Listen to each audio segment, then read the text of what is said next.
Very very welcome to all साथियों। Exam fighter number 1 पे आप सभी का हार्दिक स्वागत है। असिस्टेंट प्रोफेसर की परमानेंट वैकेंसी आई है। जी हाँ, 14 सब्जेक्ट्स में वैकेंसी है। आप सब्जेक्ट देख सकते हैं। आपका biotechnology, botany, chemistry, commerce, computer application, computer science, economics, English, history, mathematics, microbiology, political science, Telugu और जूलॉजी। टोटल आपका 290 सीट्स पे वैकेंसी है। यहाँ पे टोटल पोस्ट है। इसके बाद आप यहाँ पे पे स्केल देख लें। 57,700 से 1,82,400 आपका पे स्केल है। और कह सकते हैं आप अगर ज्वाइनिंग करते हैं तो आपको 90,000 के अप्रॉक्स आपको सैलरी बनेगी। तो चलिए देखते हैं ये भर्ती कहाँ से निकली है। एग्जाम बेस्ड आपका सिलेक्शन है ना। यहाँ पे जो कि पीएचडी वाले एपीआई में बाजी मार लेते वैसी कोई बात नहीं है। तो देखिए वैकेंसी आई आपका Andhra Pradesh public service commission Vijayawada से आई है। और इसमें आपको ऑनलाइन आवेदन करना है 24 जनवरी से लेकर आपका 13 फरवरी 2024 तक। और मैं बताते चलूँ कि इसके बारे में मैंने एक वीडियो बनाया था जहाँ पे सीटों की संख्या कितनी बताई थी, 240। और यहाँ पर ये कहा भी गया है कि 24 जनवरी को फाइनल आपके सीटों की संख्या दे दी जाएगी। और यहाँ पर फाइनल सीटों की संख्या दे दी गई है। इसमें 50 सीटें और बढ़ी है।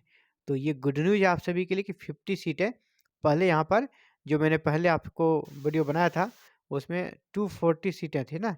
240 सीटें अब 50 प्लस हो गई। यहाँ पे 50 सीटें ऐड हो गई और अब 290 सीटें हो गई। तो बहुत अच्छी खबर है साथियों। आपके जो भी सब्जेक्ट्स हैं सब में बढ़े हैं। सिर्फ फिजिक्स में कहा जा रहा है कि फिजिक्स की वैकेंसी को अभी फ़िलहाल अभी इसको स्टॉप कर लिया गया। पहले आपका फिजिक्स भी था, फिजिक्स यहाँ पे नहीं है। बाद बाकी जितनी भी भर्तियाँ हैं जितने भी सब्जेक्ट में सब में सीटों की संख्या बढ़ी है यहाँ पर। और विशेष यहाँ पे योग्यता क्या है, योग्यता आप देख लें। यहाँ पे दिया है क्वालिफिकेशन, जो आपका एजुकेशनल क्वालिफिकेशन होनी चाहिए।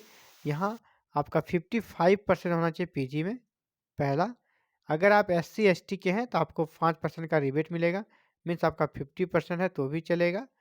दूसरा, आपके पास यहाँ पे कहा जा रहा है कि नेट पास होना चाहिए। यूजीसी नेट मैंडेटरी है, आपको यूजीसी नेट होना चाहिए। और तीसरा, अगर आपके पास नेट नहीं है, यहाँ पे जैसे कि अगर आपके पास नेट नहीं है तो पीएचडी भी चलेगा, लेकिन पीएचडी रेगुलेशन 2009 के अकॉर्डिंग आपकी पीएचडी होनी चाहिए। पीएचडी की जो आपकी डिग्री होगी वो किस हिसाब से होनी चाहिए, रेगुलेशन 2009 के अकॉर्डिंग होनी चाहिए। यहाँ पे साफ साफ कह दिया है। आप यहाँ पे 3 नंबर को देखें, NET select shall remain the compulsory, है ना, कंपलसरी है। However candidates who have been awarded PhD degree, अगर आप पीएचडी डिग्री अवॉर्डेड हैं तो आप अप्लाई कर सकते हैं, लेकिन ये आपका रेगुलेशन 2009 के अकॉर्डिंग आपकी पीएचडी होनी चाहिए। तो आप नेट नहीं भी हैं तो भी आप अप्लाई कर पाएंगे। और सिलेक्शन कैसे होगा, एग्जाम बेस्ड होगा, एग्जाम ऑब्जेक्टिव होगा। एग्जाम के पैटर्न को समझ लेते हैं। एग्जाम में आपका 2 पेपर रहेगा। 2 पेपर, फर्स्ट पेपर आपका सभी के लिए कंपलसरी रहेगा, सेकंड पेपर आपका अपना होगा। तो चलिए देख लेते हैं, एग्जाम पैटर्न को समझते हैं। ऑनलाइन आवेदन आपको करना है, ऑफिशियल वेबसाइट पे आ जाते हैं पहले, ये बहुत ज़रूरी है। उसके बाद हम लोग फिर एग्जाम पैटर्न पे चलेंगे। ऑफिशियल वेबसाइट आपका ये है ना। ऑफिशियल वेबसाइट, अब जब यहाँ पर जाएंगे, ये आपका ऑफिशियल वेबसाइट है। इसी के माध्यम से आपको ऑनलाइन आवेदन करना है। लेकिन इसके पहले आपको ओटीआर पे अपना रजिस्ट्रेशन करा लेना होगा और वो ओटीआर नंबर आपसे मांगा जाएगा। इसी वेबसाइट पर जाएंगे तो आपको ओटीआर रजिस्ट्रेशन का भी ऑप्शन मिल जाएगा, आपको वहाँ से ओटीआर रजिस्ट्रेशन कर लेना है। तो चलिए अब जल्दी से एग्जाम पैटर्न को समझ लेते हैं, किस तरह का एग्जाम लिया जाएगा। आपका एग्जाम 2 पेपर का होना है। तो दोनों पेपर का सिलेबस भी दे दिया गया है। मैं इस जो पीडीएफ है इसका लिंक डाल दूंगा वीडियो को डिस्क्रिप्शन में। आप वहाँ से पीडीएफ डाउनलोड करके देख सकते हैं सिलेबस क्या है। और बताते चले एग्जाम पैटर्न में नेगेटिव मार्किंग भी रहेगा यहाँ पर, है ना। इसके बाद आपको एग्जाम पैटर्न मिलेगा। एग्जाम पैटर्न में पहला जीएस है, हाँ यहाँ पे आ गया, है ना। ये स्कीम है एग्जाम्स का। तो टोटल है पेपर 1 और पेपर 2। पेपर 1 आपका क्या है, general studies and mental ability, आपका 150% रहेंगे।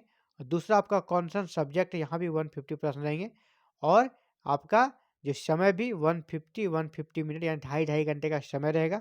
और मैक्सिमम मार्क्स यहाँ पे जो पेपर 1 है आपका जीएस वाला, उसमें 150 प्रश्न में 150 ही आपका फुल मार्क्स है, जबकि आपका पेपर में 150 प्रश्न लेकिन फुल मार्क्स कितना है? 300 है। यानी पर क्वेश्चन यहाँ पे 2 मार्क्स है। तो टोटल 450 मार्क्स का एग्ज़ाम होगा और यहाँ पे लिख दिया गया है नेगेटिव मार्किंग है ना, 1/3 आपका नेगेटिव मार्किंग भी रहेगा। और एग्ज़ाम्स के डेट के बारे में अभी मेंशन नहीं की गई है, लेकिन जैसे ही आगे कोई इन्फॉर्मेशन आती है आपको सबसे पहले सूचना इस चैनल के माध्यम से मिल जाएगी। तो आप बिल्कुल कह सकते हैं कि इसके लिए तैयार रहें और मेरे चैनल के साथ अगर आप बने हुए हैं, चैनल को सब्सक्राइब करके रखे हुए हैं, तो फिर आपको कोई दिक्कत नहीं है, आपको सूचना मिल ही जाएगी जब एग्ज़ाम्स होगा। तो ये सारे सब्जेक्ट्स हैं और इनका सिलेबस भी यहाँ पे दे दिया गया है ना, आपका जो भी सब्जेक्ट आप सिलेबस अपना देख लेंगे। ये पहला जीएस वाला का सिलेबस सभी के लिए कंपल्सरी होगा, फिर जैसे बायोटेक्नोलॉजी का सिलेबस है, ऐसे ही सारे सब्जेक्ट्स का दिया। मैं इसका लिंक अभी वीडियो के डिस्क्रिप्शन में डाल देता हूँ, आप वहाँ से जाके सीधे डाउनलोड करके अपने सिलेबस को रख लें और अभी से तैयारी आपका स्टार्ट कर दें। आगे जैसे कोई अपडेट्स आती है, आपको सबसे सटीक और सबसे पहली सूचना इस चैनल के माध्यम से मिलती रहेगी। इसके अलावा ऑल ओवर इंडिया कहीं से भी गवर्नमेंट वैकेंसी निकलती है, विशेषकर हायर एजुकेशन के क्षेत्र में, तो इसकी सूचना सबसे पहले आपको यहीं पर मिलेगी। इसके लिए आप हमारे साथ जुड़े रहें, हमारे चैनल के साथ जुड़े रहें और इसके लिए करना है आपको चैनल को सब्सक्राइब, बेल आइकन को प्रेस और ऑल बटन को क्लिक कर लेना है, क्योंकि तब वीडियो अपलोड होते ही आपको नोटिफिकेशन मिलेगी। आपको सही समय पे सही सूचना मिल पाएगी और अपने कर सकते हैं आप खुद को अपडेट रख पाएंगे। Thank you very very much for watching this video and connecting the exam fighter number 1।